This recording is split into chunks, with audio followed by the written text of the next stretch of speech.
Alright, so yesterday I made a post on Reddit. Well, two separate posts actually. One on r slash WWE and r slash wrestling. And I asked for what are some of your WWE hot takes? Well, 12 comments are on this post, and 144 are on this post. So, let's just jump right in.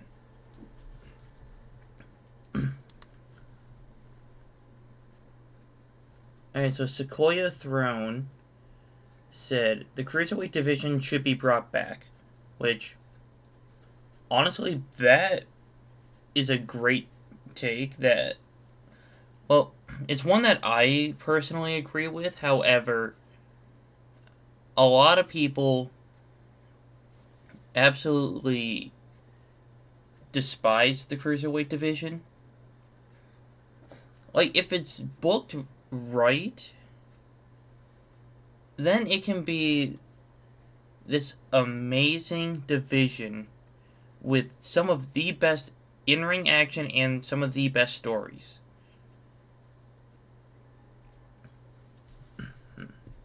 I don't know why Reddit keeps bugging and having me upvote my own stuff. But yeah, Nth Blue Baboon said, I would love this. And M. Cali 1175 said, I think it's a good idea, but it's poorly executed by WWE. That is actually really true. Like, it started out good in 2016. Then it went downhill because the Cruiserweight division wasn't even featured on Raw. They had their own show. And I will admit, I didn't watch it as much as I wanted to. So, yeah, that probably ended up with 205 Live being canceled. Well, not just me directly, but like so many people that just didn't watch 205 Live. But anyway, I can agree with this take. Because if done right, it can be amazing. Alright. LA Knight, yeah. Said, the time for the Four Horsewomen is over. Like, really over. I don't want to see Charlotte or Bayley ever again, bro. That is an insanely hot take. Well, kind of. I can understand the fact of not wanting Charlotte around because she's a 14-time women's champion. She's won the tag titles. But she gets pushed down our throats way too often. I mean, yeah, WWE did kind of put her on the back burner when Triple H first took over. But that doesn't really help. So yeah, I mostly agree with... Well, I mostly disagree with your take. That's what I'm trying to say. Queasy Discussion 54. R-Truth isn't funny and it's a stereotype, and I'm tired of reading folks wanting him in the Cena storyline. God, if that take definitely fits the discussion. Like, I just picked this picture, like, randomly, because I still had it on my tablet from years ago. But anyway, R-Truth is hilarious. Now, if you're in the comments, someone explain why R-Truth is a stereotype. But I think having him in the John Cena storyline would be great for both him and John. Because you could have R-Truth like trying to be all buddy with John. And then if you want to make Cena the biggest heel in the company, have him attack R-Truth. That would get him that nuclear heat. So yeah, this is another take I disagree with. Alright, cool, I can close these up. LA Knight is overrated by SkyLegend96. Nah, I think he's properly rated. I mean, yeah, he could be in the world title picture, but at least he's in the title, well, in a title picture. He has the charisma. His in-ring work could use a little bit of work. He's great on the mic. He has what you want in a wrestler.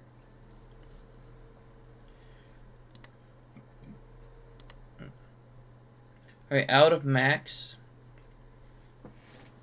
said the Gunther J angle hasn't really fixed the main problem with that whole feud. It's definitely more interesting now, which is good for them, but they still have to have a match.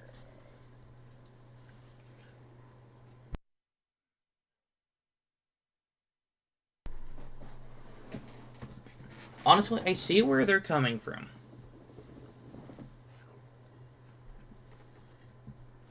Because, yeah, getting Jimmy involved did help the problem. But I feel like Jimmy Uso winning... No, not Jimmy Uso. Jey Uso winning the Rumble. Like, 1 week after losing to Gunther was an odd decision. And you could have had Jey Uso go a different direction if you wanted to put the title on him. Or just have Jey win the title when he had the shot.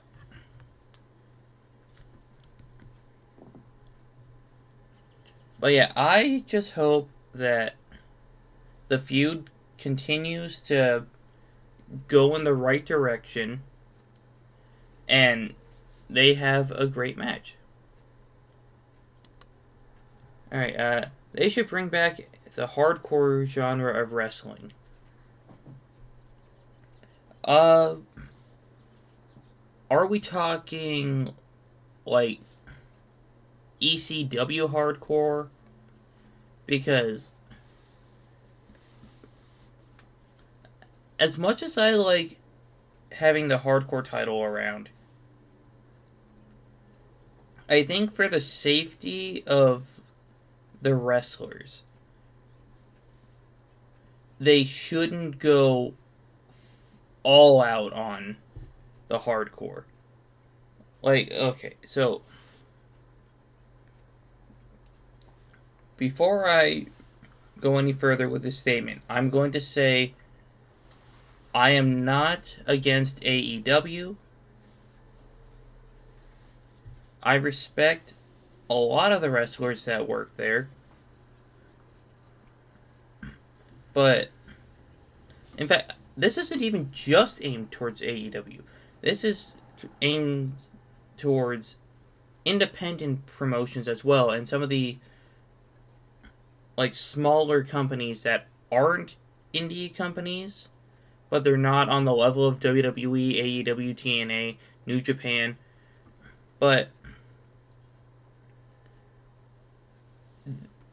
why are you putting your body on the line that much? Like, you don't need to be suplexed onto a spiky 2x4. Or whatever Adam Copeland was carrying around. Or Cope. I keep forgetting that they shortened his name. But if they're going to... I don't fully agree with this, but I don't fully disagree with it. If you're going to do hardcore style of wrestling, make sure that even if you're going to the extreme, you don't go overboard, where you could risk like career-threatening injuries or worse. Okay. And that was from Olympic Coconut 2373. Apprehensive East 32. Gunther sucks. They push him too hard only because he's ring general, LOL. They can't have a ring general losing, otherwise guys boring AF. Same insults, nothing new. Hope Jay beats the snot out of him. So, I love Gunther. Like, he's not my favorite wrestler, but he is incredible in the ring. His character is heavily protected, which I like having these characters in professional wrestling that are nearly unbeatable. Like, you have The Undertaker at WrestleMania. He went 21-0, beating the likes of Shawn Michaels, Triple H, CM Punk, Ric Flair, Batista, Randy Orton, Mark Henry, Big Show, A-Train, and so many other people.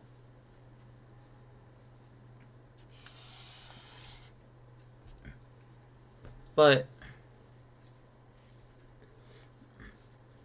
like, the nickname Ring General doesn't mean that he is completely unbeatable.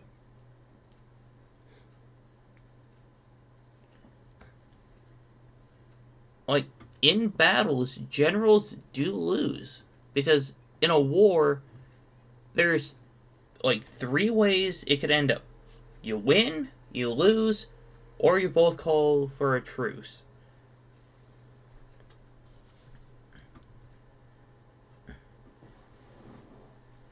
And besides, he had, like... Well, okay, so if you think about it this way. He has been pinned by Drew McIntyre. Well, he didn't get pinned by Ilya Dragunov. Dragunov made him submit. He was pinned by Sami Zayn, Cody Rhodes, and Braun Breaker. And he has a count-out loss to Chad Gable. So, he has lost before, but he still has that dominant aura. But on the part of the same insults, I can see where you're going with that. His mic skills aren't the greatest. However, I think if he had Ludwig Kaiser out there cutting promos with him, or for him, either one, then that would be solved. Because if you look at Kaiser, this is a hot take of my own, but I think Ludwig Kaiser is top 2 on the mic on Monday Night Raw. Now, I'm not counting Cody Rhodes because he's on SmackDown. I'm not going to count John Cena because he's a free agent. He can go wherever he wants. But the only person that I think is above Ludwig Kaiser on the mic on Monday Night Raw would be Seth Rollins. I know that's not a very popular opinion, but that's what hot takes are for. When Rollins is passionate, he can cut an incredible promo. Ludwig Kaiser has the charisma, the aura, everything you need in order to cut a promo. And hope Jay beats the snot out of Gunther. I just want a very competitive match. And I don't care who wins. Maybe like when we get closer to WrestleMania. It is currently the 3rd as I'm recording this. So, who knows?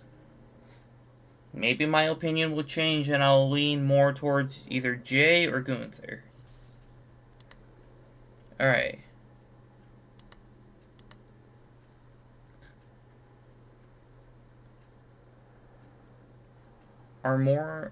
Is that Amorian is Amor? If Trips hadn't looked into Cody's self-written story, he would have been fired some time ago. His booking is on par with late-stage Vince. That is a burnt take. I know Triple H's booking isn't the greatest, but hey, like he could do better with Money in the Bank cash-ins, or like the build-up to them. And there are some stories that, there are some stories that he could have like actually followed through with, like Alpha Academy versus American Made. That story was just dropped out of nowhere. But Vince's booking was atrocious at times. There's never been like a single horrible storyline that I had to complain about with Triple H. So I honestly disagree with this one. Okay. I can see the Fnords 23. Their desire to make the product attractive to the largest audience makes the product less appealing to consumers who care about professional wrestling. Honestly, I see where you're coming from. Because, like, with all the sponsors on the ring, that's kind of overdoing it a bit. Then you got all these celebrities being featured each week in the crowd. At least I think that's what you're getting at.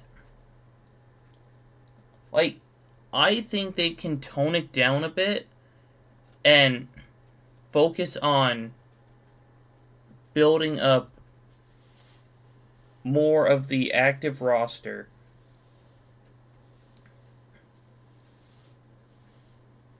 and other stuff like that.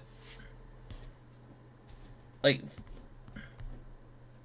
I could be confused on what they mean, but honestly, I would rather see like a few seconds of stars like Andrade or Apollo Crews or just some other people that aren't even featured on SmackDown, even though it's 3 hours long. And I could go without, like, a 30-second recording of, like, Macaulay Culkin in the crowd. But yeah, if they put more effort into the professional wrestling aspect, then I wouldn't have any issues with that. Okay, Mark Knox. Brock Lesnar beating Kofi in 8 seconds was a good call, and the finish to the Rollins Fiend in Hell in a Cell was too. Okay, you are just trying to be different. I understand Kofi's reign as champion wasn't the greatest, but it wasn't bad. I thought it was a good reign. Like, you could still put the title on Brock, but at least let the match go on for, like, what, 10, 15 minutes? Because Brock is better with these smaller guys. Like, he put on an incredible match with, like, Seth Rollins, AJ Styles, Daniel Bryan, but he couldn't give Kofi Kingston, well, WWE couldn't give Kofi Kingston a chance to prove that he could also do it. And then just having him basically walk away from the WWE title picture to go back into the tag team division, that was stupid. Like, we could have done a rematch at Crown Jewel instead of bringing in Cain Velasquez for a pointless cash grab. But the ending to Rollins and Fiend, like, I don't like how the match ended, but I understand the story behind it. Like, for the first time, Seth Rollins was panicking, and he didn't know how to put the Fiend away. So if he tried to end the Fiend, and the ref was just terrified for the Fiend. So I disagree completely with this first part. But this last part, I, like, agree with you 10%. Alright. So now we're going to go to the next post that I made. Alright. So this one, oh my god, 79,000 views? Wow. But we have 145 to go through. Yeah, let's start off with best.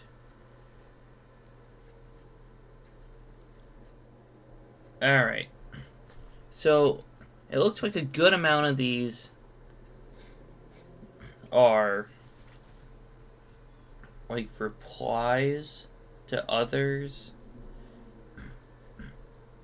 In fact, before I actually go back down from the top, yeah, Mr. Miyagi 13 asked, so what's OP's take? Which, that's fair. I really should have left a point. I personally think CM Punk peaked in 2010.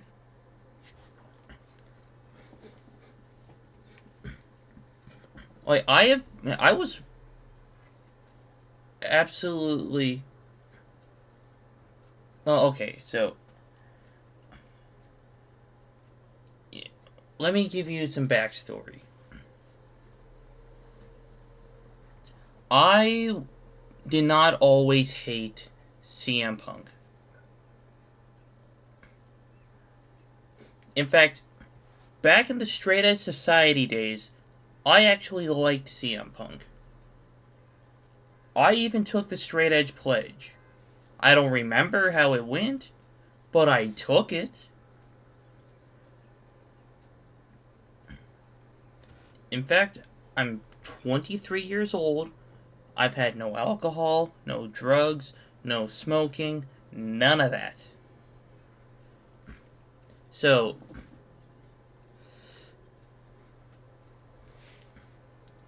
yeah, you could say that I was a member of the Straight Edge Society, just, not there in person, but I had that connection. Then when he took over the Nexus, and all that stuff going onward, I didn't like any of that stuff. So, yeah, CM Punk's best year was 2010. Not even his 434-day title reign was at his best. And it looks like 3 people agreed with me. Alright, then all the way back up here. Actually to do with the with the photo OP is using, which is original poster. Randy should have won the 24/7 championship when he pinned R-Truth while he was 24/7 champ. Would have loved to see Randy use the 24/7 championship as a ticket to RKO anyone backstage and say it was self-defense. That would have been a hilarious bid for the 24/7 championship. It sounds dope, but Randy's back would have been mashed potatoes so quick. Honestly, that would have been hilarious. And I'm someone who watched wrestling religiously during the pandemic era, which I know a lot of people hate that era, but that was some of the best TV I watched during that time.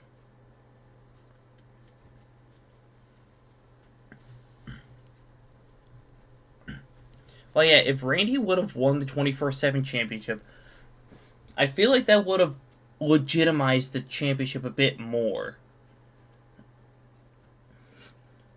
Like, if you have Randy Orton walking around with the 24/7 championship, defending it as often as possible, people would actually look at the title and be like, that could actually mean something. I mean, it didn't mean much. And maybe I'm just grasping at straws. But this championship could have been a lot more. In fact, Randy probably... Well, okay. Fantasy booking time.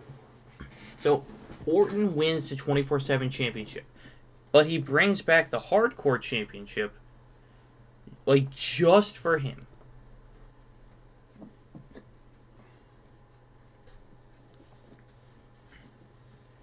Because this was around the time where he started punting people in the head. Again.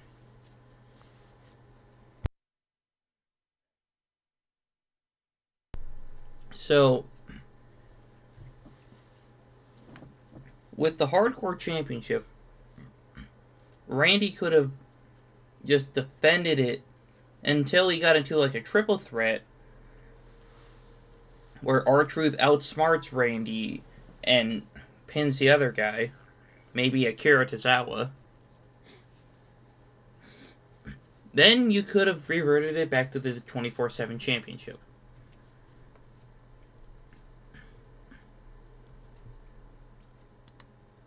Alright. That was Monka 5, the Pro Noob CN, and BO 176. Blank Page 121 says, I honestly enjoyed the 24/7 belt. Got a little wild here or there, but for the most part, found it to be an enjoyable side bit. See, the title is hideous, but yet I have a foam version of the title. But it was absolutely enjoyable. Like, I'm the kind of person who loves the humor in things.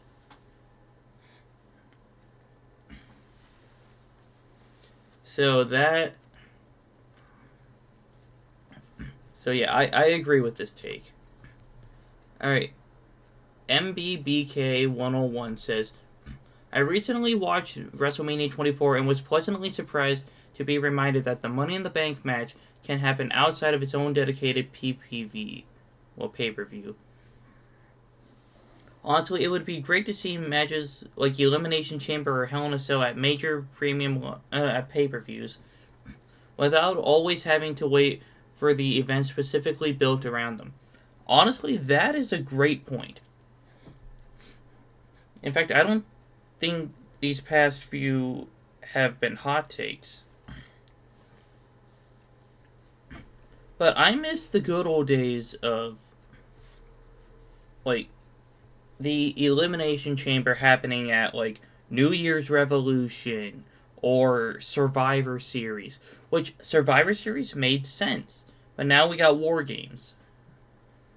Then there was SummerSlam one year.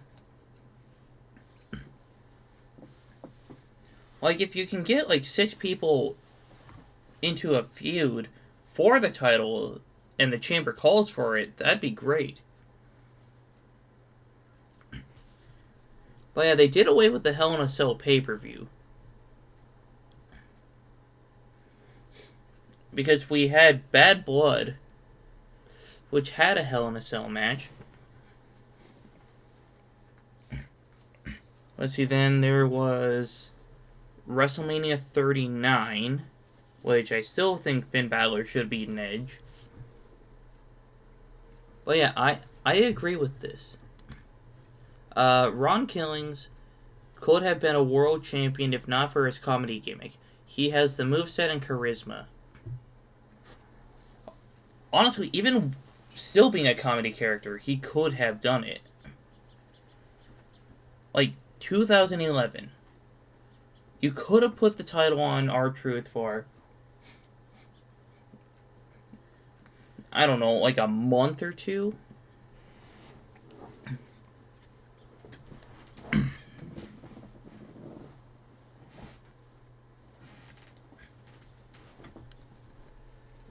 And then, oh yeah, we got quite a few to go through on just this one topic. Oh yeah, JR95, there could have been a chance, even as a comedy character. You could have had him win the title in 2011. Like, doesn't matter if he beat Cena for, like, a month.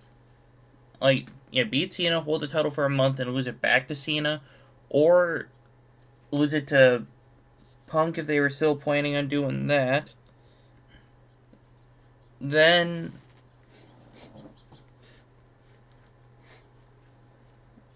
he could have tried to insert himself into the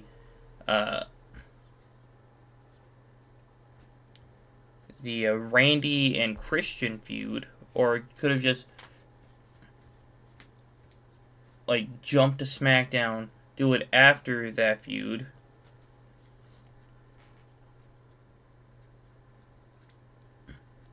Wait, no, when did that feud even end? I know it started like right after Extreme Rules. SummerSlam 2011.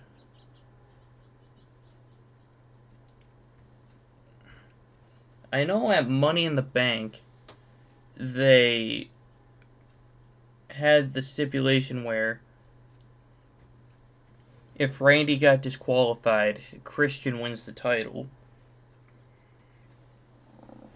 Okay, yeah. Randy and Christian ended at SummerSlam.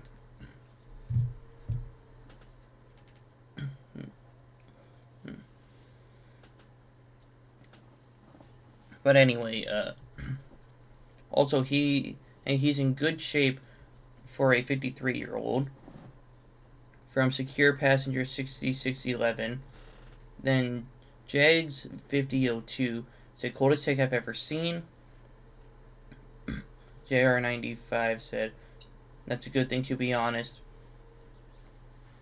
Waddles, sir, said didn't he win the TNA NWA World Title?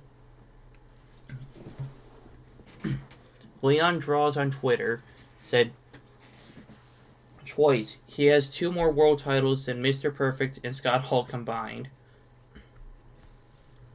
JR95 said I was referring to WWE championships. Organized confusion. Have him beat his childhood hero, heel John Cena, for the belt. He really deserves the top title. Honestly, that'd be kind of cool to see. In fact, this comment was posted when I was filming the other section. Alright, so yeah, there's no more comments on that section. But yeah, Truth could have been a world champion. In fact, I think he still could have. Alright, Moondog Mike 200 says, more top guys should have won the 24/7 title. Facts. Like, I already discussed how Randy could have done it. But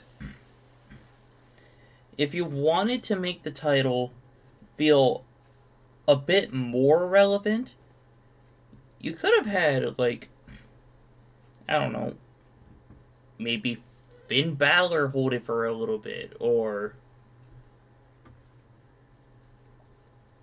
I don't know, Drew McIntyre. Well, no, Drew was WWE champion.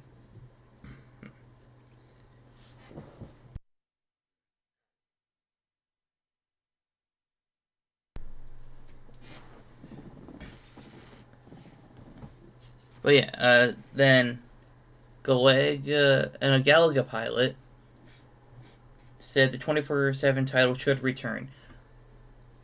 No, I think the hardcore title should return as long as the hardcore action isn't overdoing it. Like no, like, exploding barbed wire matches, or like no cutting open each other's heads with pizza cutters. Okay, I'm not just trying to target AEW at this point. I'm trying to think of what some other companies. Some other companies like have these light tube matches where some people actually power bomb each other into like piles of light tubes. It's stupid because they're only doing it for like a couple bucks a hot dog and maybe a handshake or two.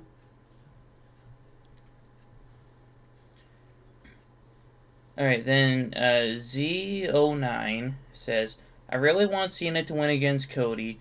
Imagine the possible storylines and the promos with heel champ Cena. It's gonna make his allegiance with The Rock one for the history books. The promos, man. Cody can get it back at SummerSlam or something. No Card 4863 said, that shouldn't be a hot take. It should be what happens. That is honestly true. However, why haven't we heard anything about The Rock?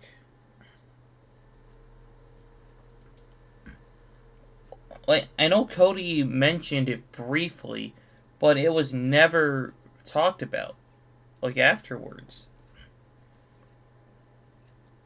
Like, I understand why Cena turned heel, but why did he specifically sell his soul to The Rock?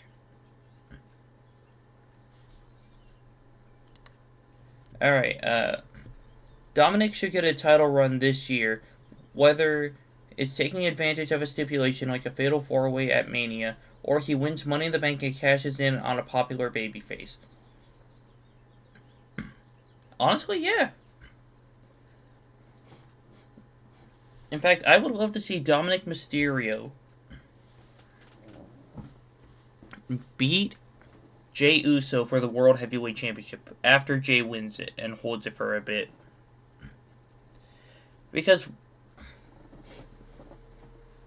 while they're not changing who the WWE Champion is, they can experiment with the World Heavyweight Championship and give these up-and-comers or these other guys title opportunities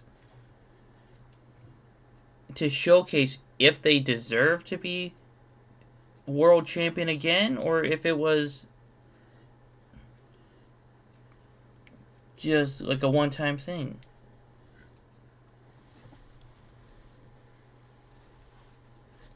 Like, in the matter of like how often the WWE Championship changed hands compared to the World Heavyweight Championship, we've had like 2 different WWE champions within the time span of the World Heavyweight Championship. Roman and Cody. But with the World Heavyweight Championship, we've had 4. So that's giving us a bit more of a chance to see like some of our favorites that we never would have expected to be world champion actually hold the title, because Roman's not hogging all the titles. Alright, but yeah, the Fatal 4-Way at Mania, I feel like Penta's winning that. Okay, Parker or Ryan. I will go down in flames for this, but I consider it a blaze of glory. R-Truth should take the title off Cena when he gets it later this year.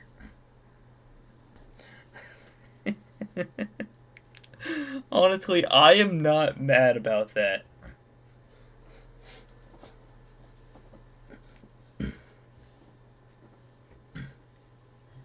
Like, I could imagine, like, Cena losing to R-Truth because he gets too arrogant. Then Cena wins it back either, like, the next night or the next show, the next Premium Live event. And then going on a record 18 title wins? Okay, Felamos said this to a friend recently. It's the best way for Truth to get a title run before he retires. D-Thang RPT said, doing it for all the little Jimmies out there. Jim G617 says, I've come back to wrestling after a few years, decade away, and I'm a huge R-Truth fan. How is he not bigger? He's absolutely hilarious. Honestly, that's fair. R-Truth is incredibly entertaining. But yeah, if they give R-Truth a world title reign, I feel like the only person he should beat is Cena.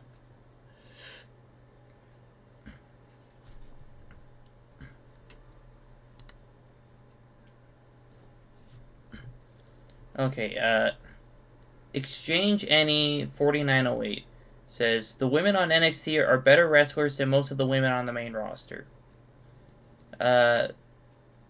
Zorobel said, agreed, only women on the main roster that I enjoy watching are Jade, Bianca, and Tiffany, but it's sad that Tiffany is facing Charlotte Hogan.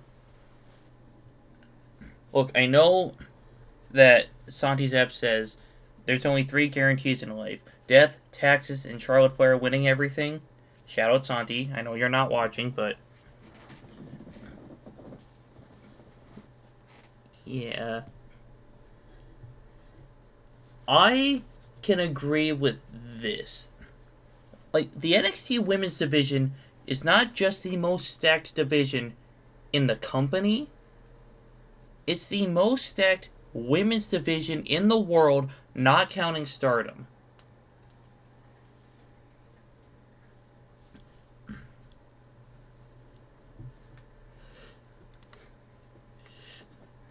Oh yeah, most of the ones on this one have not been hot takes yet. Yep. Sam Porter's sweaty back said, most of these takes are so ice cold you can see their breath coming out of them. Facts. You know what? First up vote. Braun Breaker shouldn't have won the Ice and the Intercontinental Championship.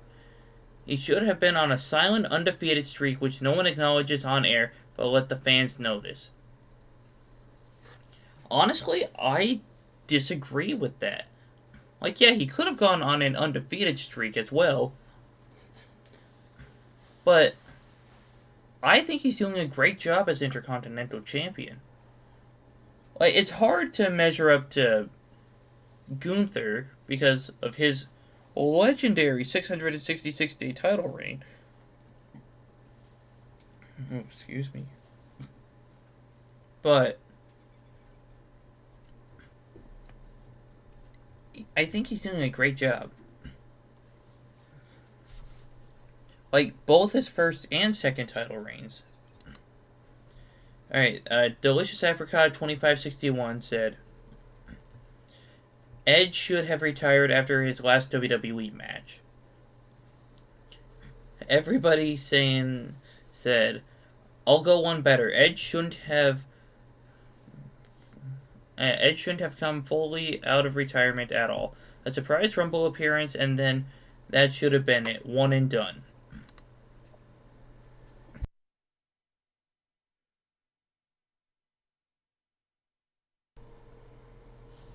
Oh, hold on. Okay, how do I get? Hold on. Alright, I figured it out. Oh yeah. Anhedonic Mike 1985, I sure hope I pronounced that right, said, remembers Edge suplexing Moxley onto a spiked club. That take is ice cold. Look, I've already commented about the spiked club. Like, on multiple occasions. I personally think that Edge's return to wrestling was one of the biggest surprises ever. And I'm glad that he came back.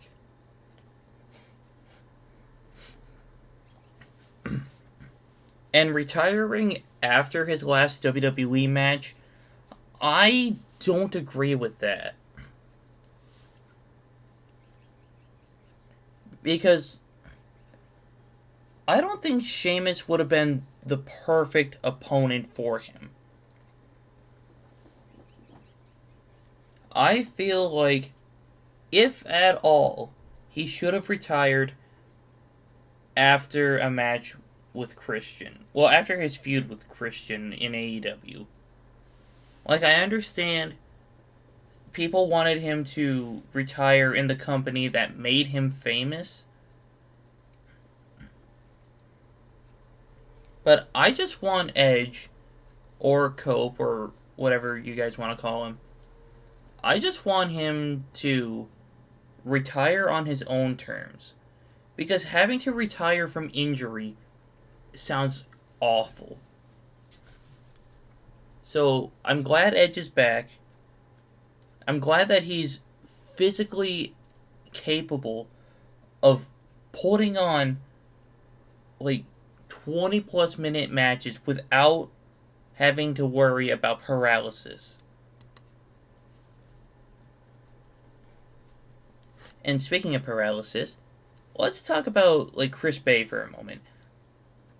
I am amazed that, like, he started walking again. Like, the respect I have for him is insane. Like, not many people can come back from an injury like that. And if they do, it doesn't take as long as. Well, it takes much longer. Chris Bay has my respect, and I just hope he keeps recovering every single day.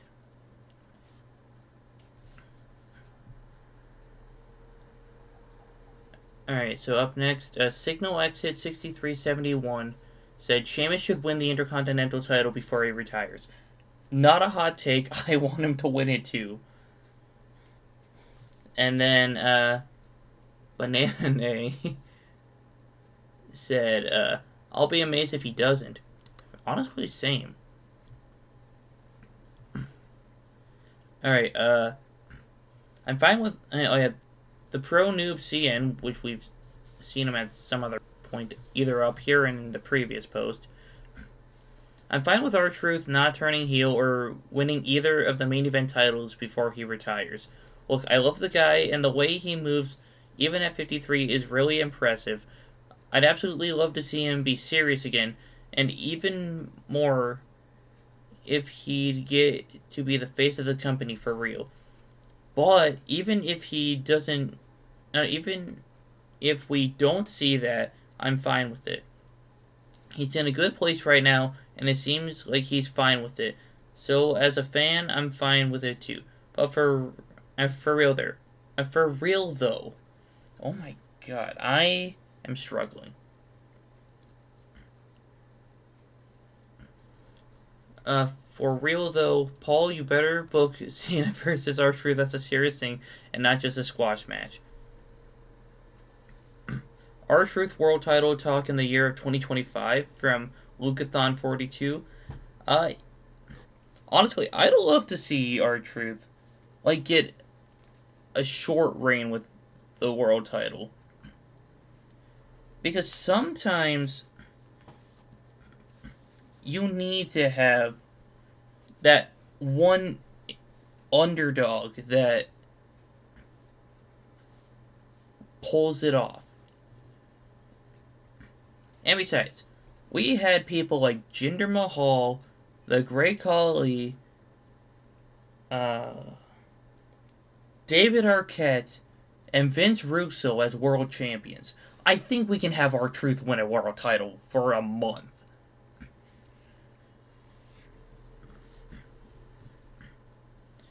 But yeah, I don't think he needs to turn heel. But I would still love to see him win a world title at least once. And Psychological City 24.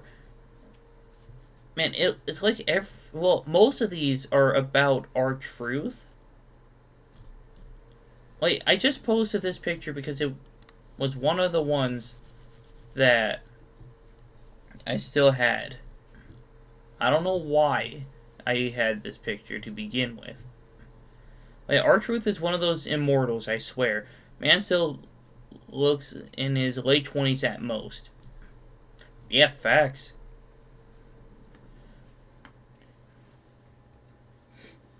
In fact, I think that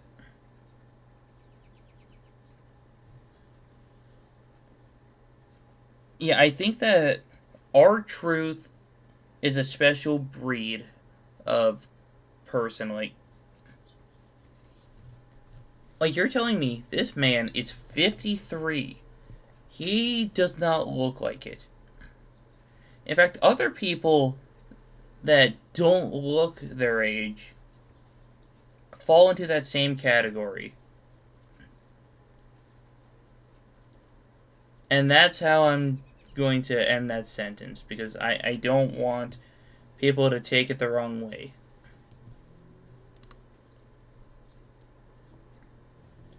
Alright, Robert said, hot take, I don't want the Lucha Bros. Penta is one of the hottest singles baby faces in WWE right now, and I think the sky is the limit. Phoenix is great, but he doesn't have the charisma of his brother. I'd like to see Gunther retain at Mania, and Penta be the one to dethrone him. Penta does everything you want from a top babyface, looks awesome, sells merch, has a great catchphrase, and let's be honest, he's a way better worker than Jay. A world title match between him and Gunther would be electric. Okay, hold on.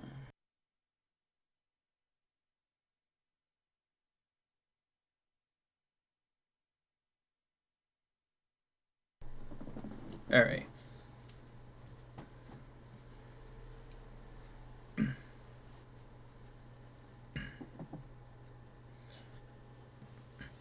Honestly, yeah, if you built up Penta even more, then I can totally see him as someone who's a credible threat to the world title.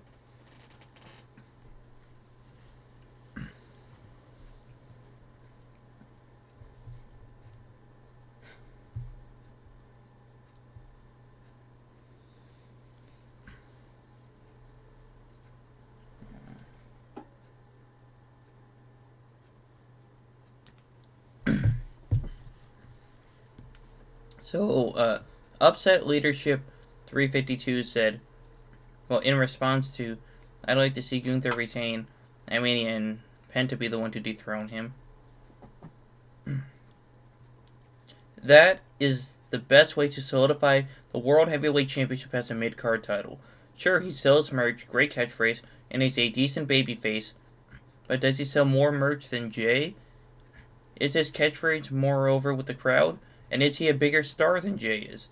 Do people go crazy when his music hits? Nope. Excuse me. Honestly, I kind of get where you're getting from Upset Leadership, but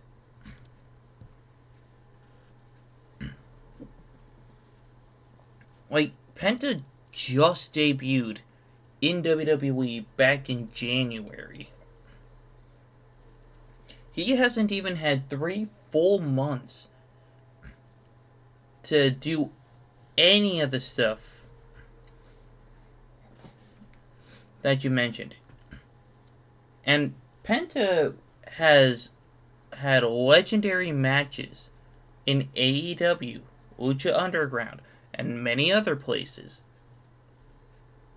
So, I could make the argument that he is just as big of a star as Jey Uso.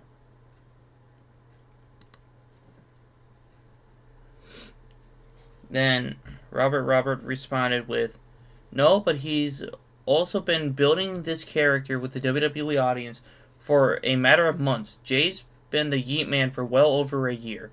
The crowds are popping big for Penta, and having him win the World Heavyweight Championship would be a great way to tell fans, you're right, he's a top guy. Like we've seen with LA Knight, you need to capitalize on a new character being hot when they're hot. If you don't, that's how you get a forever mid-card guy.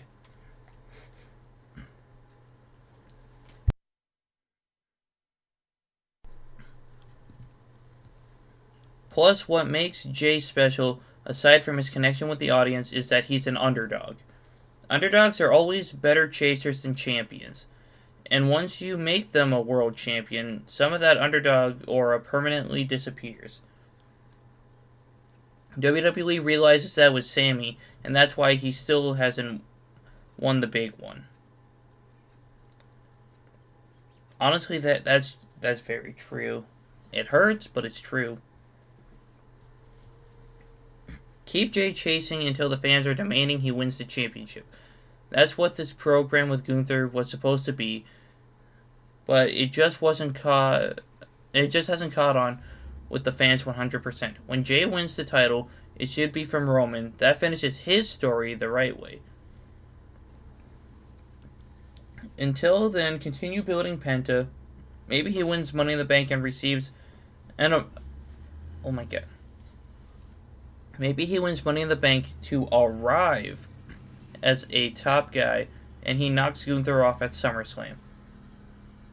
Maybe you're right and he fails as a World Heavyweight Champion, but WWE hasn't had a unique opportunity at a luchador top guy, and I think they should jump on it.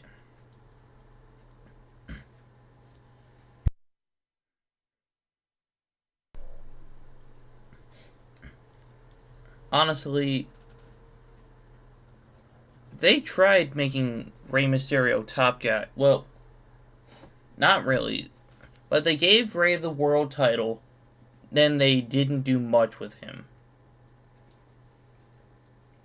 So, they had an opportunity, Vince just never fully committed to it. Alright, and in response to the LA Knight and the LA Knight section, Jay is in that very situation that you explained. It's a make or break, and if they break it, they will be stuck with a forever mid-card guy, as you said. This will be Jay's 7th world title match. I don't know how many world title matches a guy can lose before they turn into Nakamura.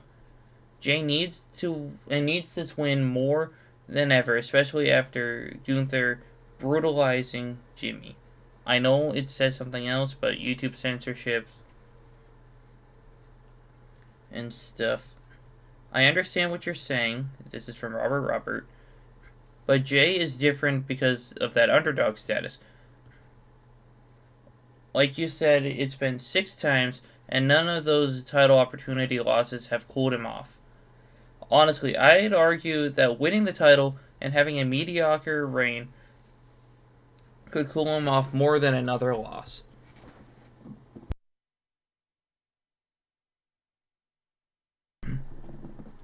If he loses at Mania, the hate for Gunther will be stronger than ever. So will the sympathy for Jay. I know his fans want the title, but it just doesn't feel like the time. I really think beating Roman for the title is that right time.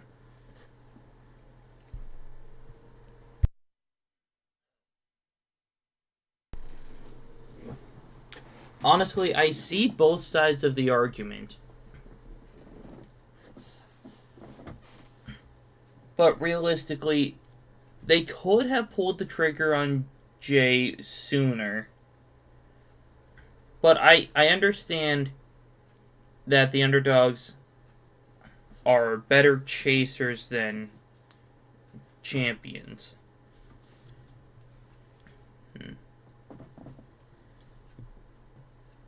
And the fact that Jay is currently more over with the WWE audience than Penta, even though Penta's only been there for like a cup of coffee, then yeah, I get that too. But realistically, both of them could be World Heavyweight Champion within the matter of a year or two.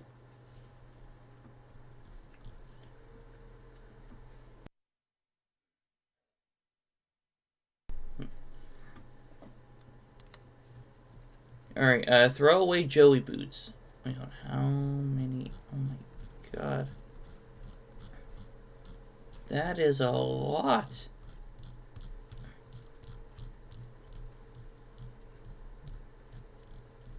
Man, I didn't even get through too much.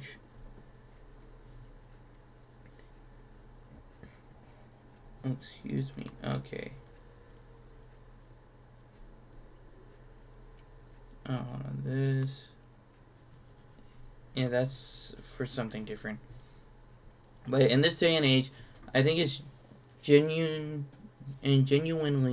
a little insulting to have the biggest belts only exchanging hands at WrestleManias slash very infrequently.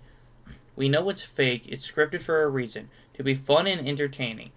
Not giving the general audience what they want most of the time, is just being jerkish for the sake of being jerkish. I'm all for storylines and surprises, but give the audiences a reason to tune in and stay engaged. You aren't entitled to their viewing 365 days a year. As a viewer, Majestic Marcus said, as a viewer, I'd feel insulted and bored if the titles changed hands at every premium live event. Sometimes a year-long reign is great. Sometimes a month-long reign is all that's needed. But there really should be an average of at least 6 months to make it worthwhile. Honestly, yeah, I understand both sides of the argument, but Majestic Marcus said it best. Sometimes a year-long reign is great. Sometimes a month-long reign is all that's needed. Like, if the story calls for it, then, yeah, I can understand a year-long reign.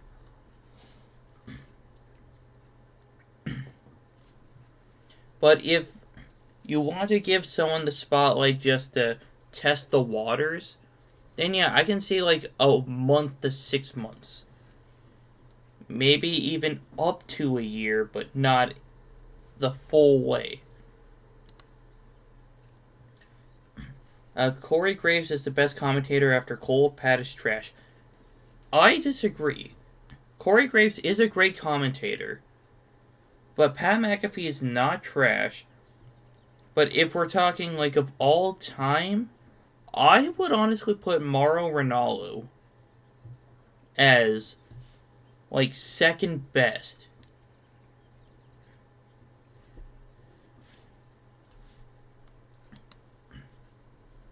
Alright, Kevin Owens, Sami Zayn.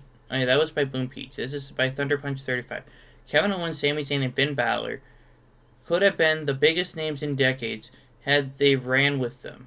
They had their shots, but they were never the top guys.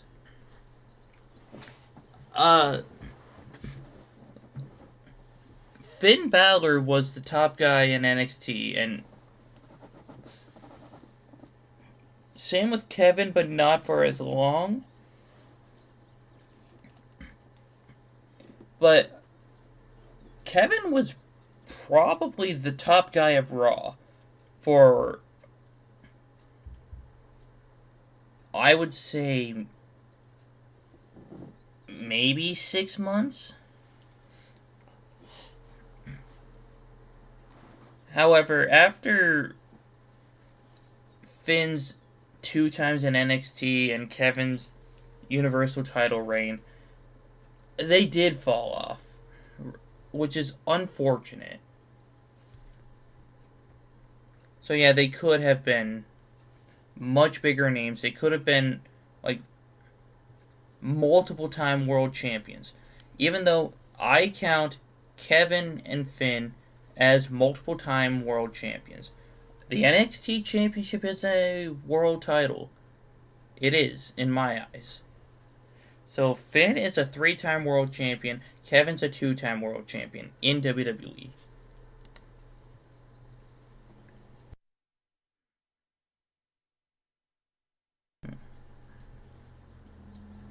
Alright, our Phoenix Flight said, I kind of prefer a good story to go along with my matches.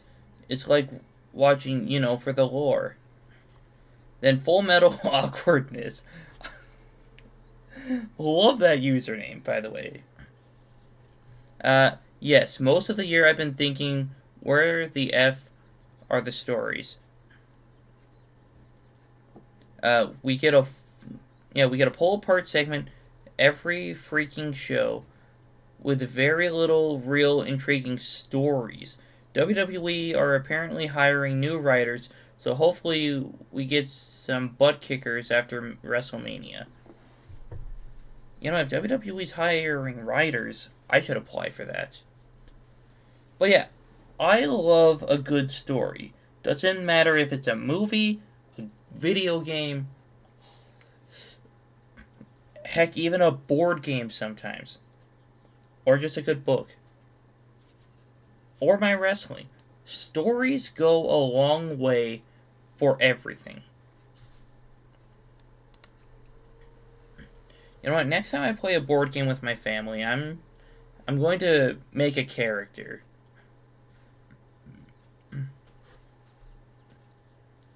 In fact, my character will probably just involve this D20 I got. Why not you instead said, the streak should have ended with the super kick pedigree or not at all. There was no need for Brock Lesnar to end it. The Undertaker should have come out on top in their 2015 rematches. I hated the sloppy, convoluted finish at SummerSlam. He definitely should not have lost at Hell in a Cell. Look, I feel like the Undertaker and Brock Lesnar feud should have been more even. Because throughout all of their feuds, The Undertaker has only had one win over Brock Lesnar.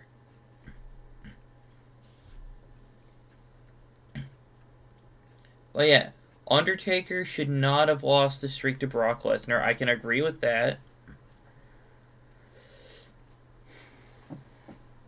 Yeah, yeah, I think Undertaker should have gone over in 2015.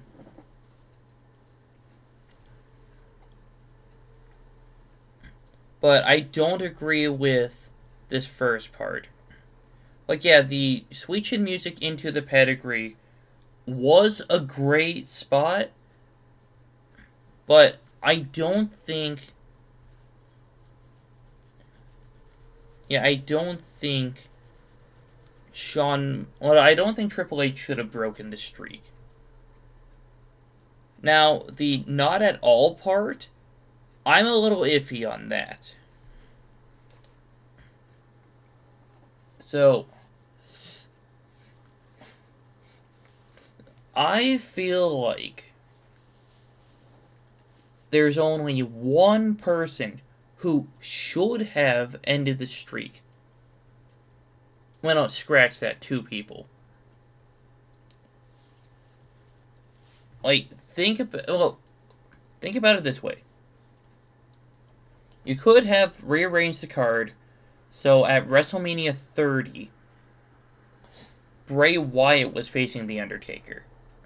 Bray Wyatt should have ended the streak, in my opinion. He was my first choice. Or you could have kept the match card the same for WrestleMania 30, have The Undertaker beat Brock, then he goes on to WrestleMania 31 to face Sting.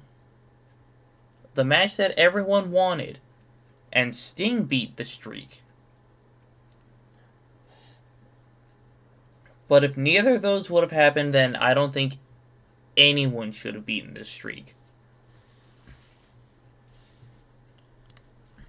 Paul the Fonz says, Charlotte Flair has go away heat with me. Technical ad 4004 said, that's not a hot take. Squirtle Bob 164 said, freezing take. And Exchange Any 4908 said, recently got back into wrestling. I really like Tiffany, and when Charlotte came back, I didn't like her at all. But she's really grown on me to the point I prefer her over Tiffany. She's carrying the feud. Yeah, Charlotte has go away heat with me too. And I hate to admit it, she is carrying the Tiffany Stratton feud. R-Truth should be in the WrestleMania main event from Marty Sislak. I don't think he's needed in the main event.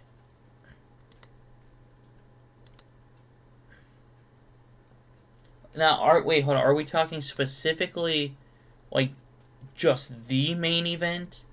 Like, he should have a main event match? Or he's involved in the Cody Cena match? If that's the case, then I'm slightly more intrigued. Primus versus Unicron 0093 said John Cena versus Cody Rhodes will be bigger than Roman Reigns and The Rock versus Roman Reigns. I respectfully disagree. I would put them on like the same level of like dream matches. Like, yeah, this match has happened a dozen times before, but this is the best version of Cody Rhodes we are getting. So, I think like that alone gives this equal footing to the dream match of Roman Reigns versus The Rock. Okay, Jason Rawls says the 24/7, I'm assuming championship should return. Honestly, something like that. Okay, so then Atmospheric 90 has 1, 2, 3, 4, 5, 6 different takes. So I'm going to go through them one by one. The 24/7 title was better than the hardcore title. Debatable.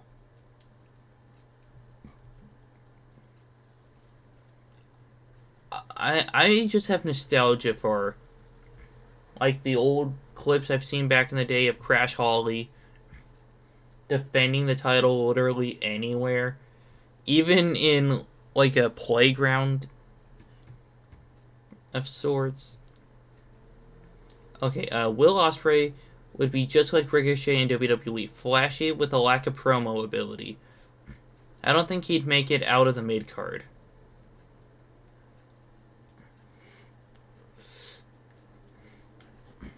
Honestly, I think he would have like a feud with Seth Rollins, and that would bring him into like the main event scene, where maybe he'll have a world heavyweight title reign.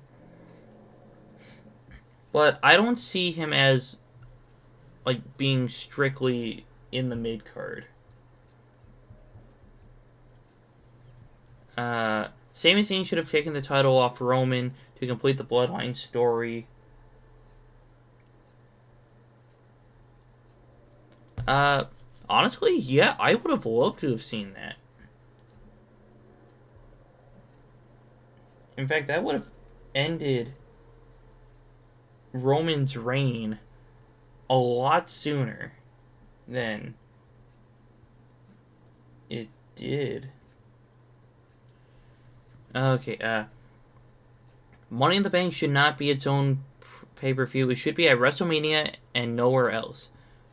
Royal Rumble and King of the Ring having title match guarantees removes the need of having Money in the Bank outside of the WrestleMania build. Plus, it would mean no one is safe in the main events. That is actually a really good idea. Like, as much as I love having the Money in the Bank pay-per-view, I like having the idea of WrestleMania having the Money in the Bank ladder matches.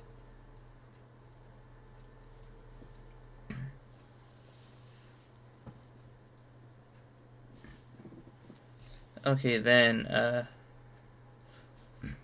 Seth Rollins is the all-around best wrestler on the roster, and when it's all said and done, he will be looked at this generation's Shawn Michaels and Bret Hart. Ooh, that's kind of debatable. Like, I love Seth Rollins. He's an incredible athlete. But I feel like there are others on the roster that you could make the argument for. But I don't completely hate this. In fact, I don't even hate it. Finn isn't being screwed over by any means. He's always been a talent developer at heart and actively trains wrestlers to be great.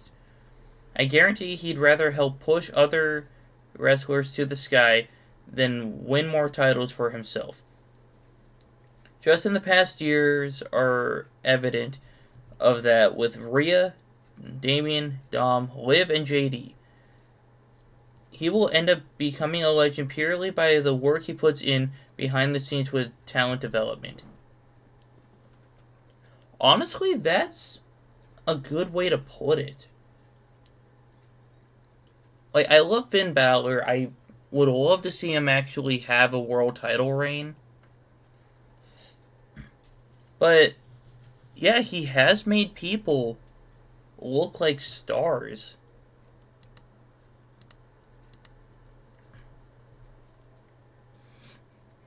Jey Uso became way overhated for no reason. Yeah, that's not a hot take at all. The internet blackened Jade. The internet is a fickle place. Careful Macaron 831. Logan Paul is actually good in the ring. Not a hot take either. It's just facts. Like, I don't like the man. Prime is pretty good. Not a sponsor. But he's actually good in the ring, and if he actually sticks to being full-time, then I wouldn't mind him being champion again. But he needs to have more title defenses than the 3 he had as US champ. NXT is the most stacked brand in all of wrestling. I wouldn't say in all of wrestling. Maybe North American wrestling.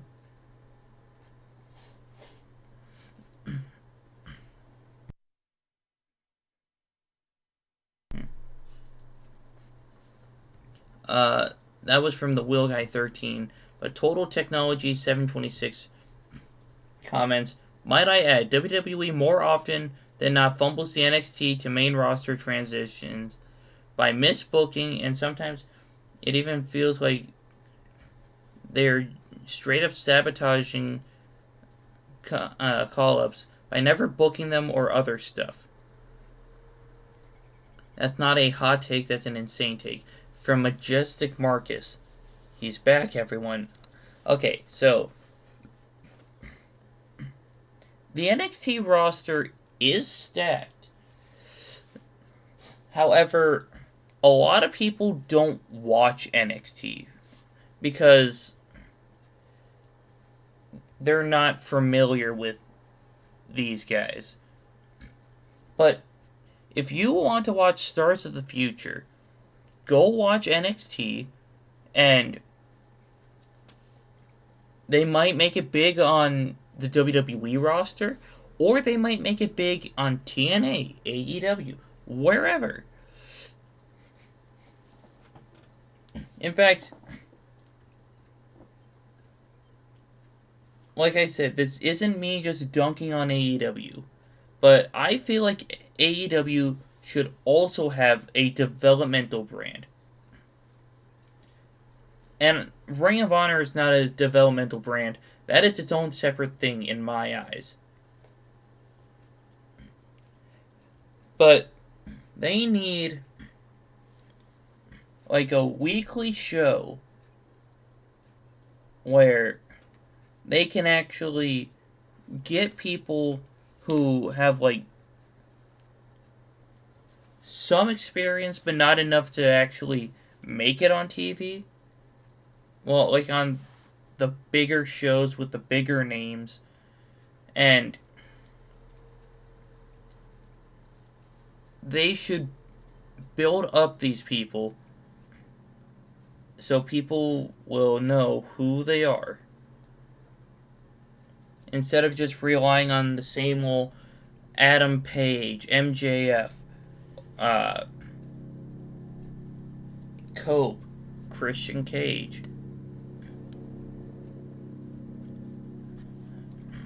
Alright, the final, this is from Critical Acclaim. The final boss character was never meant to exist and was created out of the negative reaction to Rock taking Cody's spot at Mania. That's why it's booked sporadically or not at all, because it was never meant to be this way. Yeah, I see where you're coming from. And then Ironside 420 said, hot takes, not obvious takes. You know what, that's fair.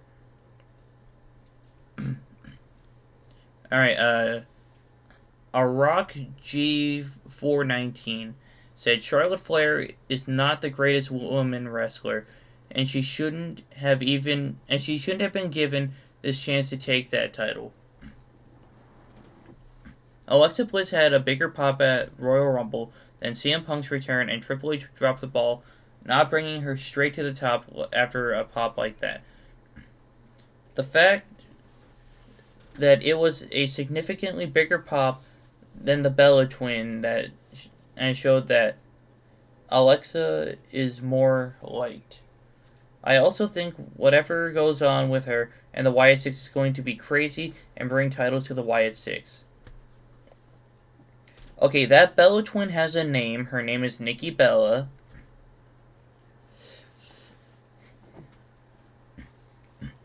And I hate to give Charlotte credit, but she is great in the ring. She's just overpushed. In fact, I wouldn't have minded if Alexa Bliss won the Rumble. In fact, there are so many other options I would have rather have had.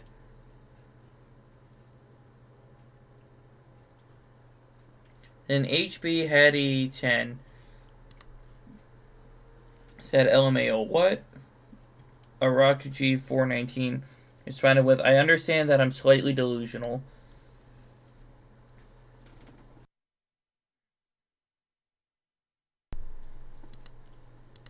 CM Mucked said, LMAO, Bo Dallas'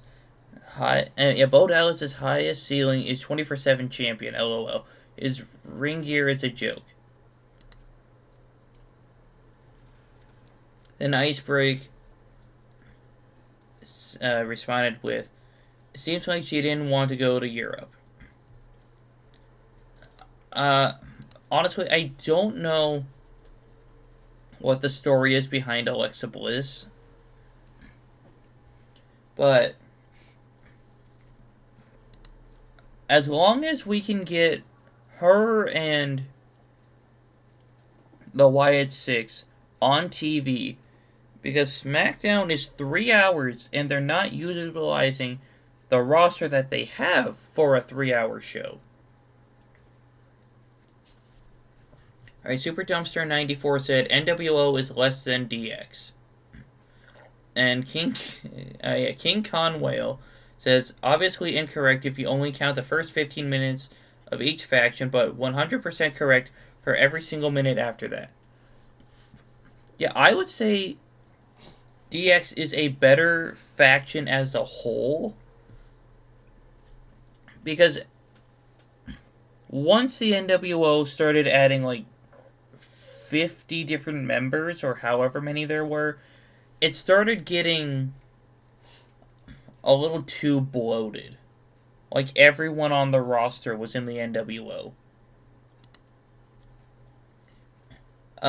Boyd Smash said, I know nothing about Logan Paul as a real human, but as a pro wrestler, I believe he is a generational heel. Honestly, that's a good point.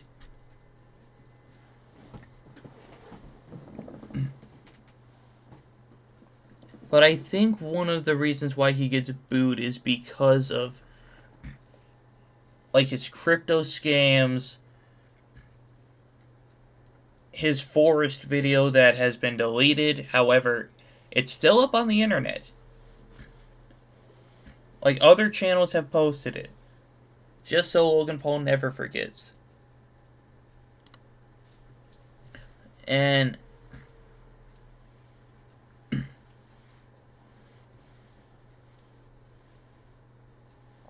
so, Signal Exit 6371 also talked about Logan Paul. Logan Paul should just go away. I don't want to see his face. I really hated this guy way before he arrived at WWE. I don't want to see him, but one day in 2022, he suddenly appeared in one of my favorite shows ever, WWE.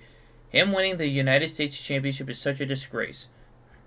The fact itself is extremely disrespectful to the other wrestlers who are better than him. Cough, Chad Gable, cough.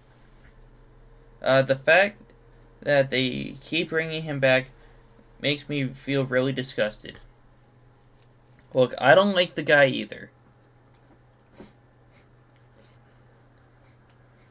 But he does a lot of advertising for WWE, and he's great in the ring. Oh, hold on. I gotta see these other ones.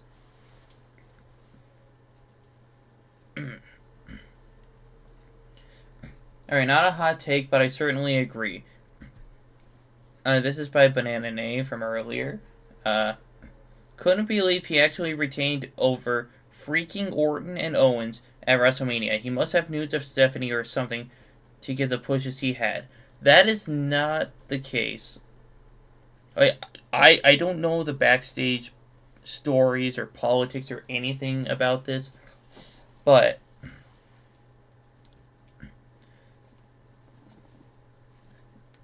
like I said, Logan Paul gets eyes on the product. So that was probably a big factor of him being United States Champion. He can do this plant spotted matches, but otherwise, he's really nothing special, and his lack of promo skills are really showing. Now, I wouldn't say he has a lack of promo skills.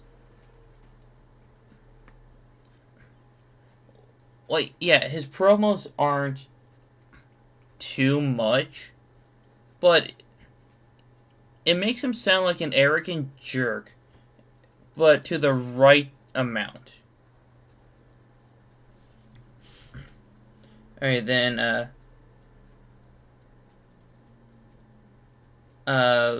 Bounzinho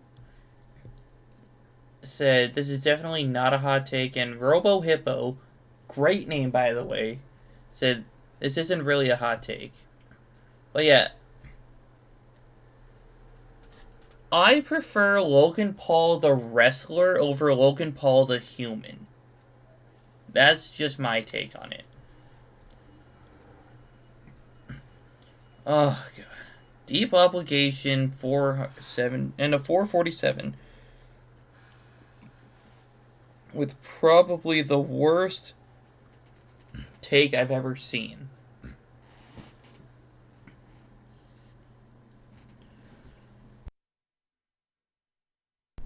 Okay, well, hold on.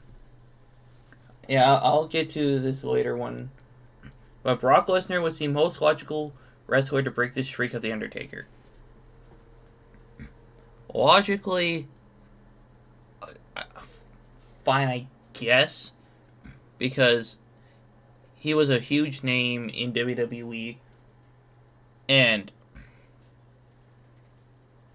they wanted him to be a dominant heel, but I don't think Brock should have ended the streak. I mentioned it like earlier up in here that it should have been Bray, Sting, or no one. Icebreak said, why did it need to be broken? Like, you could have had him as an actual final boss in your video game and have him show up in someone's corner in retirement. What does WWE gain from the end of the streak.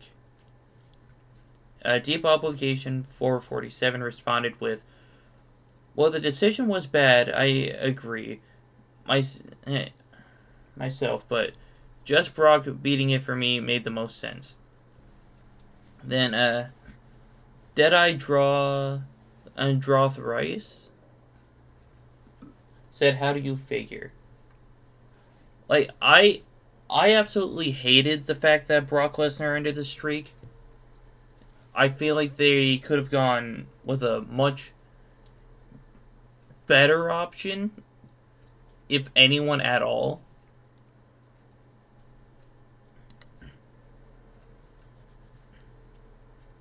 But yeah, I don't agree.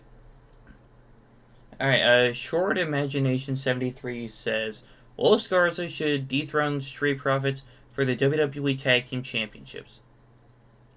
Honestly, that'd be a good pick. GeekDad55 said, "Dang, that is a hot take." Short Imagination 73 responded with, "I know, but I think they deserve it." Fair. GeekDad55 said, "I mean, I wouldn't be against it, I just wish they had a little more story."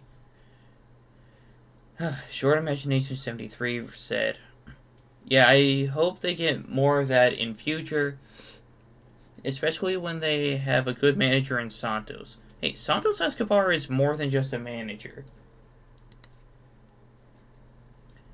Okay, this is just a conversation between Geek Dad and Short Imagination 73. Well, Geek Dad 55. I love WWE, and their roster is stacked right now, far more than ever before. Sadly, a lot are getting lost in the shuffle. Yeah, I know. They should try to use different stars each week instead of repeating a few. Or they can just use the 3 hours they got and pace the show better. And then Tylo7912 said, "I agree, they're decent."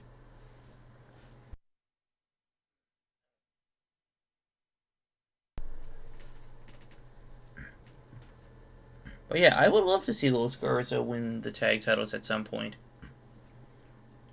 Alright, Guild Hunter said, "My genuine hot take, Bret Hart is put on a pedestal in professional wrestling that in my mind is far too high."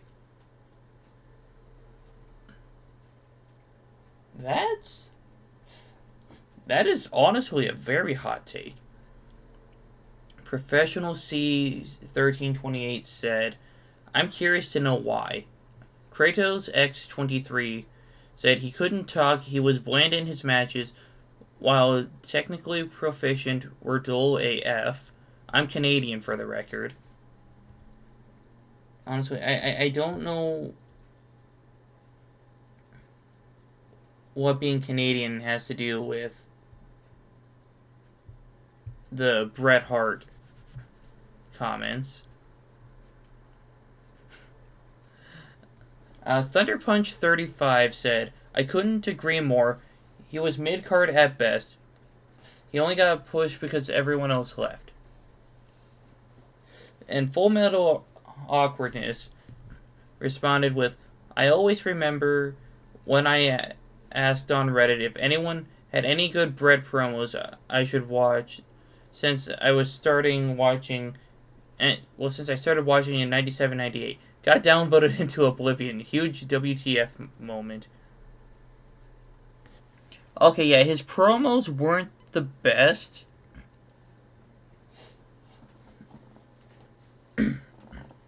But he was actually pretty good in the ring. So I respectfully disagree with all that. Alright. Alabaster Radio said, "Roman still sucks. There's a reason why The Rock carried his feud with Cody. Having Cody lose at 39 was not worth 9 months of nothing interesting for him or Roman, and 3 months of The Rock finally... oh my god. And 3 months of The Rock being good finally." Now, I wouldn't And I wouldn't agree with that. I mean, yeah, I feel like you could have ended the story at WrestleMania 39 and then changed things up.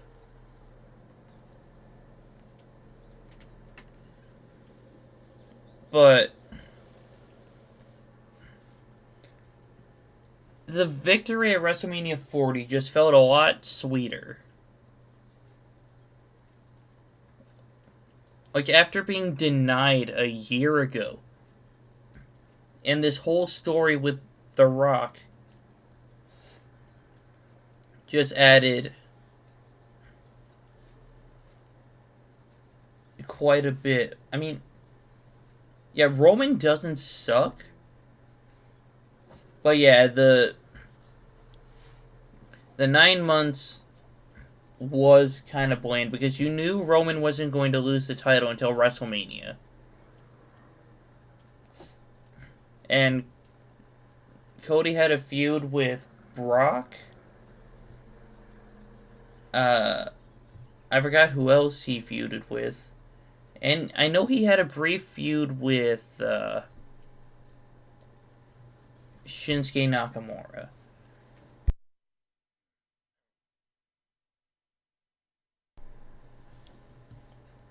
And then Jey Uso should win at Mania. Honestly, I think that's a pretty cold take. A lot of people want Jey to win. Cody should beat Cena at Mania, but lose to him later. I don't know. I'm a little iffy on that one. Like, yes, I do want to see Cena as world champion.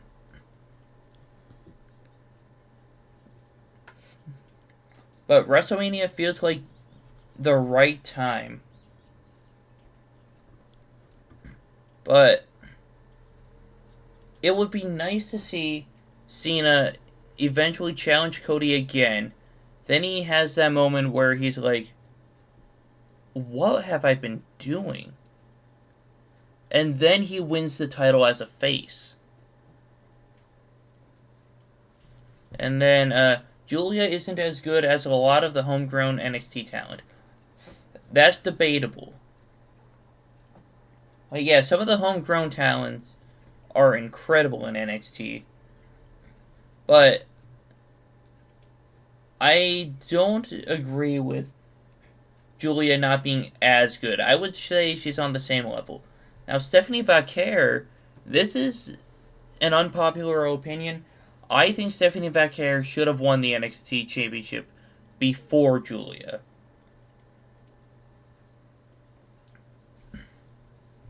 Alright, so then... And we're getting down towards the bottom of this.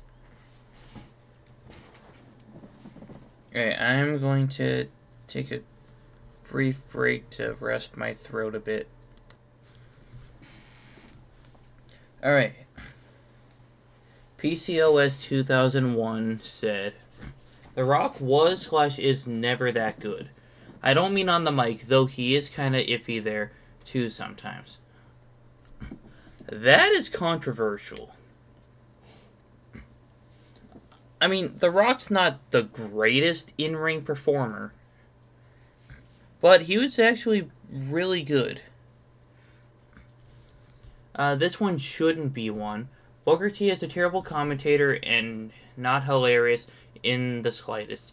He makes sexist comments when the women are on screen, rambles while talking through a non-sequitur, and doesn't care about most of the people on the show, in my opinion at least.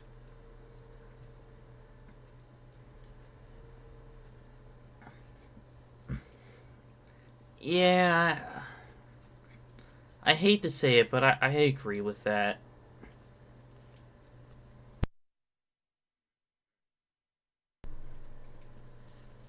And he does hang around with a registered SO. Like, it's not speculation, it's a proven fact. Uh, let's see. WWE should talk about people outside of the company more. They're thankfully heading that way, but they still have a lot of work to do to fully get there. Now, if we're talking about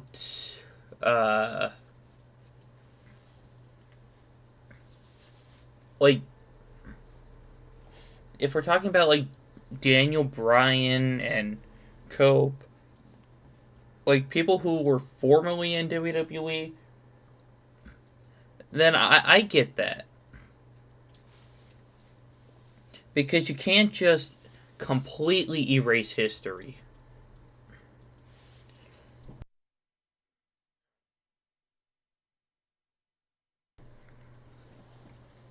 Like in WWE games, sometimes they mention, like in special WrestleMania commentary, if you use WrestleMania stages, then they'll mention like who some people fought at WrestleMania, and sometimes they mention like Edge or Brock Lesnar. But yeah, I like the fact that they're starting to bring up more people from their history. And I have a few more, but can't think of them off the top of my head right now. But and a LOL. But if I do, I'll make an edit. Well, you can make an edit all you want, but they just won't appear in the video. Alright, in-ring ability is... Oh yeah, this is from Snoo 89243.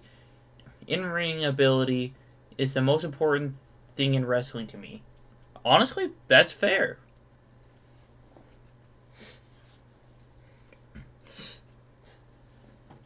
Because you could have all the charisma in the world, but if you can't wrestle a match, then it's kind of pointless.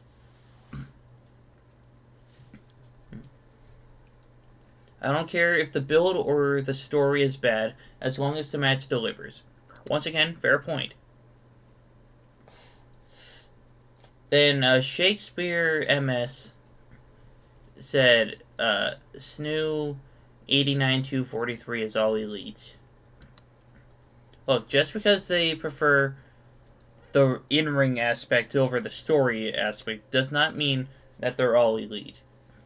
I mean, I'm not assuming they aren't, but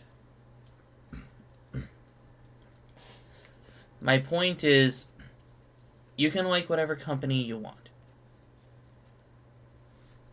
Okay, I just noticed this one right here. Whiskey is my muse said hot takes are lame. And then Born to Lose 1 said, quite the spicy take you have there. Yeah, get ratioed. Alright. Fast Monk 9415 said, Bearcat Lee should have stayed and worked hard like Gunther. That is just trash. Like, I know Keith Lee could have made that work. But, like what the boy with the toy 27 said, Bearcat ain't even his name, and he didn't leave, he was released.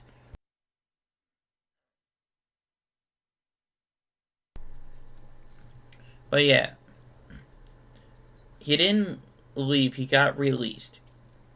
So, even if he wanted to stay, he couldn't. Like, I feel like Bearcat Lee, I understand why they did it, because it was paying tribute to a former wrestler named Bearcat. But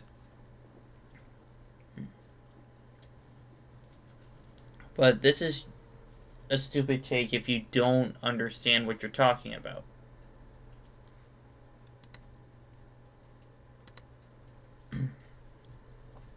Alright, Give Me Mooney said Penta will win the Intercontinental Championship and will continue to be a rising star. We will see Penta Oscuro at some point. Penta's dark side. Pretty cool. Look it up if you don't know. The guy is unique, has the look, and has the tools. Rago8 said, coldest take I've ever seen. And then Ryan's Arc said, how is that a hot take? People hype this guy up heavily. Yeah, I can agree with these two. Well, I agree with all of them. But yeah, if Dominic Mysterio does not win the Intercontinental Championship at WrestleMania, then it's Penta.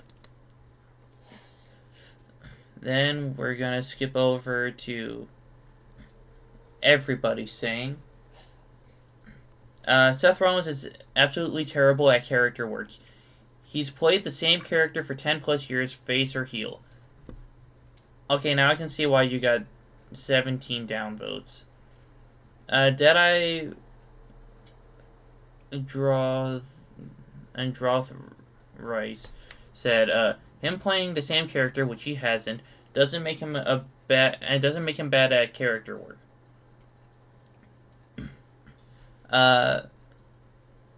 Miss Elfie 3 said, I actually have the complete opposite opinion. For me, Seth has been one of the best wrestlers in terms of how he reinvents himself with what he is given. He's a great babyface, great heel, and he's always over as heck. Always giving us amazing matches, whoever the opponent might be. Yeah, that's true. He had a banger with Jinder Mahal last year. Yeah, it was last year. I'll go as far to say that Rollins is a good amount of steps ahead of Roman in basically everything he does.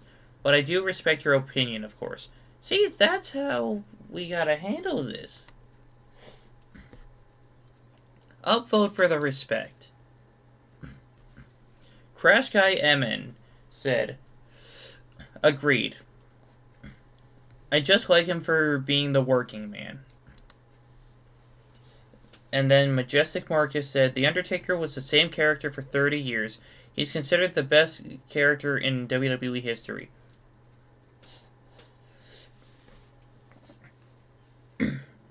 I'm ignoring the American BA due to how short and awful it was. I wouldn't say it was awful, it was different.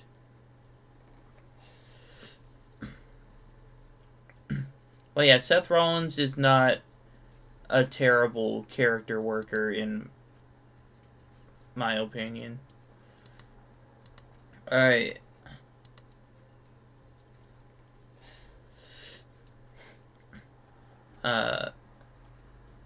Maleficent Comfort 14 says, longevity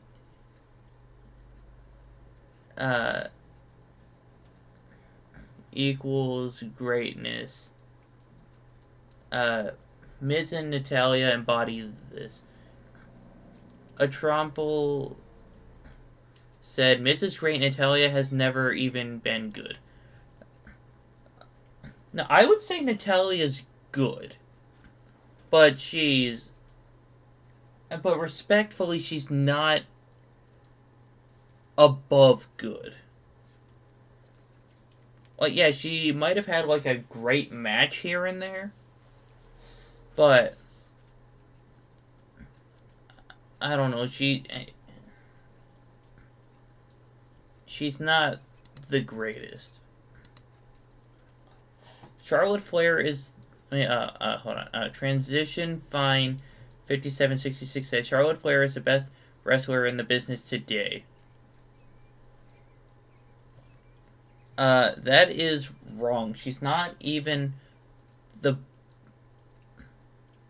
Well, I mean, she might be the best wrestler in her family. But she's not the best wrestler in North America.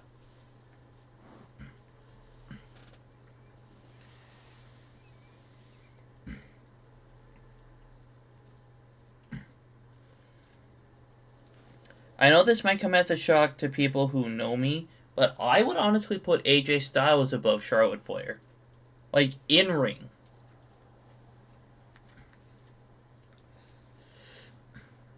And then a picture taking Lion said she isn't even the best blonde women's wrestler on SmackDown.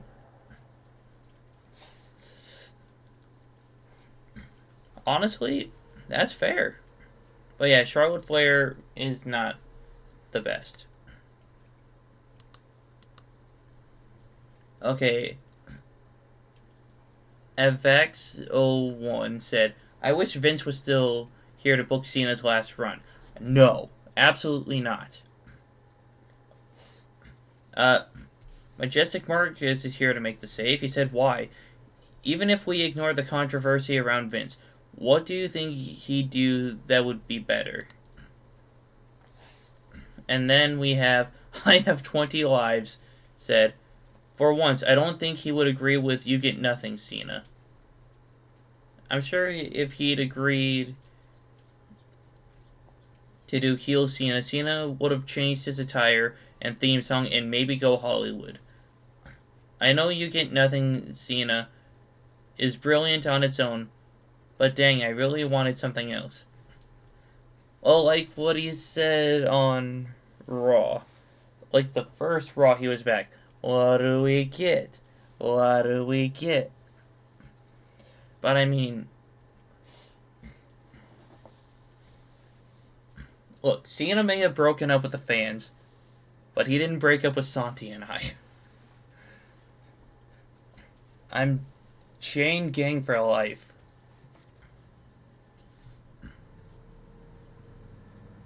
But yeah, I disagree with the wanting Vince to book that. Okay, yeah, no, we just read that one. Okay, Thunder Punch 35 said, quite a few actually. Nia Jax should have stayed fired.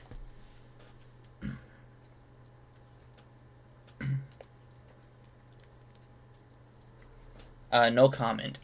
Women's wrestling is boring and shouldn't main event. That is bogus. Sometimes the women are better than the men.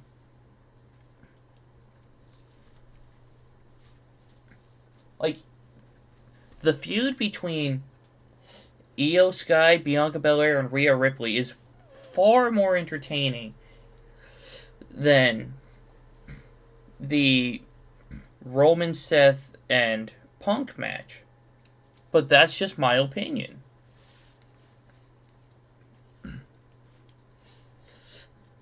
Look, I'm trying to respect opinions here. But I don't agree with this one.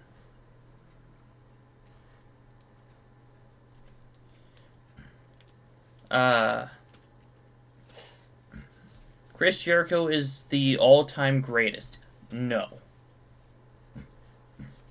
Now, if he would have retired years ago, then I can see the argument.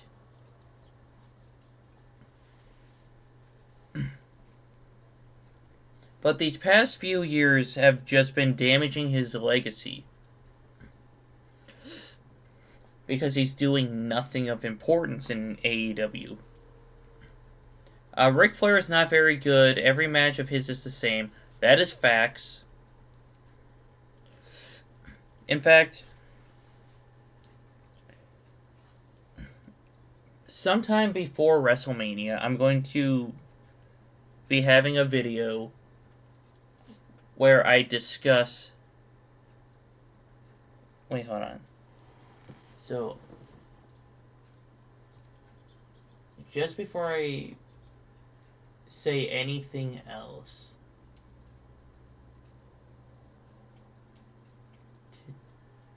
oh, I still have my calendar on March. Wait, I need to guarantee... No, I need to make sure I have my scheduling right. So...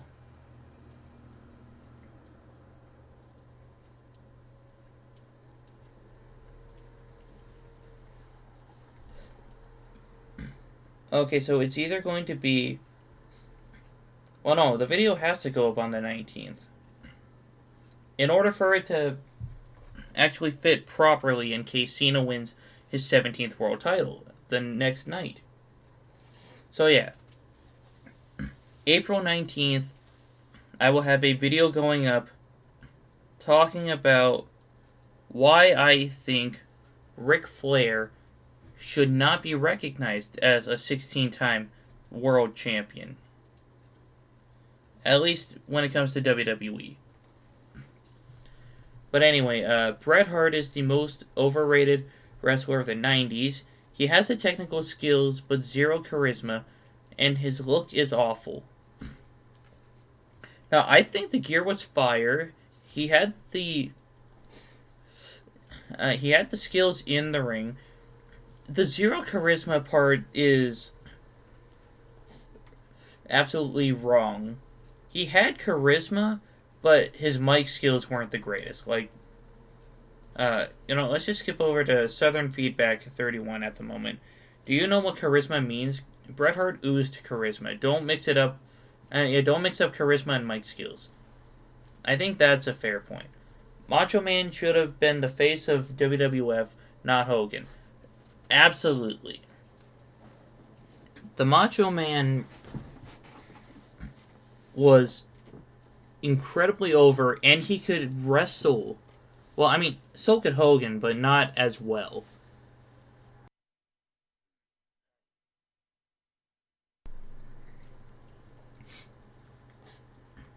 And then Thunder Punch 35 said, what was his charisma? To look like a greasy wet dog. Okay. That's kind of funny. But yeah, I only really agree with two of your takes. Prize Toe 6612. R-Truth is not funny. Big P Dean said you're not funny. I know, I shouldn't upvote that one. Prize Toe 6612 said, I never claimed to be funny. Yeah, okay, I'll upvote that one.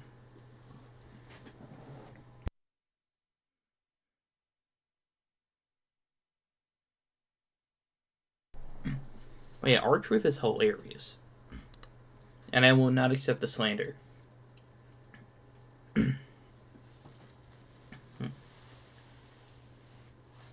Based Ones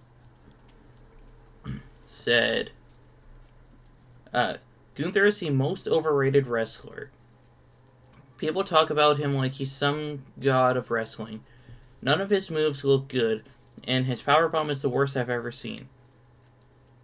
That is incredibly debatable. Like, some people don't like Gunther, and I respect that. But Gunther has the look of a man that could chop a hole straight through your chest. But he's just holding back. But in the ring, he's pulling off things that look devastating, and maybe I'm just giving him all the credit and not giving enough credit to the people who are selling the moves. But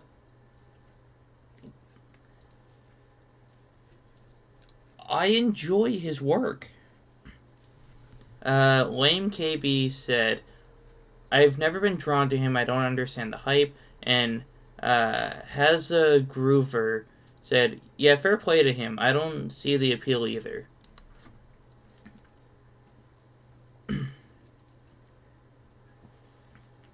Honestly, that's definitely a hot take. Crash Guy MN. The Bloodline storyline sucked until The Rock showed up.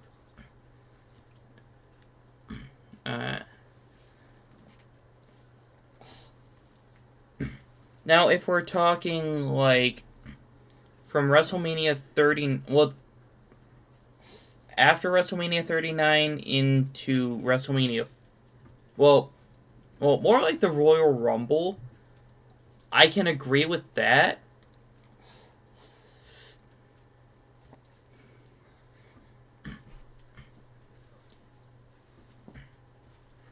But everything before WrestleMania 39 was peak. So yeah, I'm going to give him an upvote. Mainly because, like, in like a 9-month span, I can agree with that. Zacharias MMA said, that's a hot one. I agree too. After WrestleMania 39, it was kind of stale. Then Co-Maniac, who believes in Joe Hendry, by the way, I also believe. Yeah, I agree. I disagree too. But there are some serious low points in that storyline. Then Zacharias MMA said, I said I agree with OP, by the way, but there are lows after 39. Then Co-Maniac said, I can't read LOL. I mostly disagree, but there are some pretty tough portions, including post 39. You know, that's actually pretty fair. And then we're on to our last set of hot takes. Jacob's First LP said, this is the worst era of wrestling. How? R-Stud7 said, did you never see the PG era?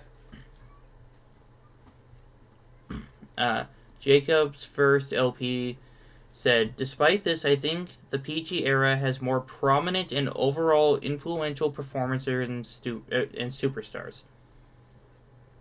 R-Stud said, yeah, they're prominent because they've been there for years. New people like Braun Breaker, Tiffany Stratton, or Carmelo Hayes aren't prominent because they're new now.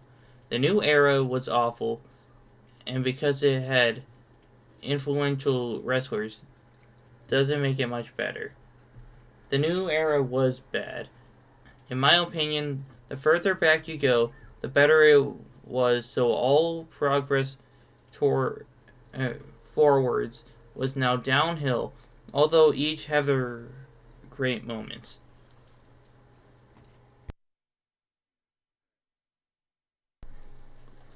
Man, someone tried to cook, but they just burnt the water. Look, I understand if this era of wrestling is not your cup of tea, but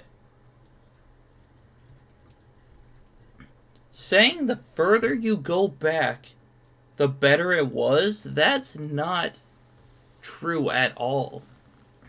Like, I know, it's your own opinion. I get that. But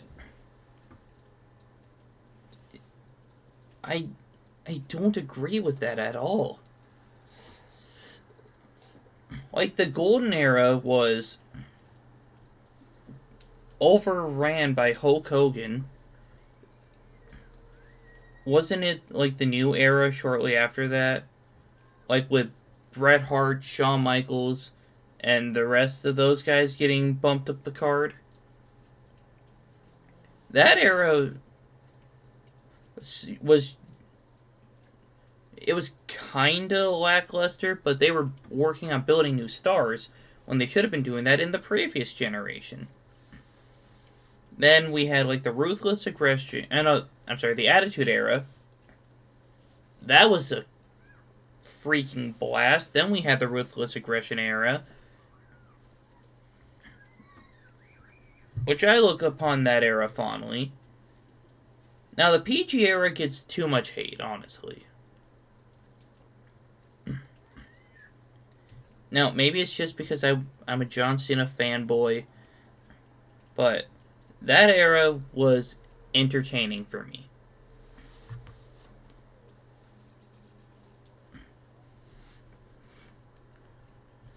But there have been worse eras of wrestling. But anyway, that is all 145 comments on this post currently. Now, if you want to see me do more Reddit videos, maybe I should make my own subreddit or something. But yeah, or maybe I'll make posts on other subreddits and just read from there. But anyway, thank you all so much for watching the video. Please like, share, subscribe, comment any other video ideas you have for the future. Go check out Tuesday Night Thunder. As of recording this, I have a new VOD going up in a couple hours. But from where this is going up, there's going to be a VOD, I believe, tomorrow? Honestly, I keep looking at the calendar even though that's wrong. But yeah, the channel is going to be here on the end card. But thank you all so much for watching, and I will catch you in the next video.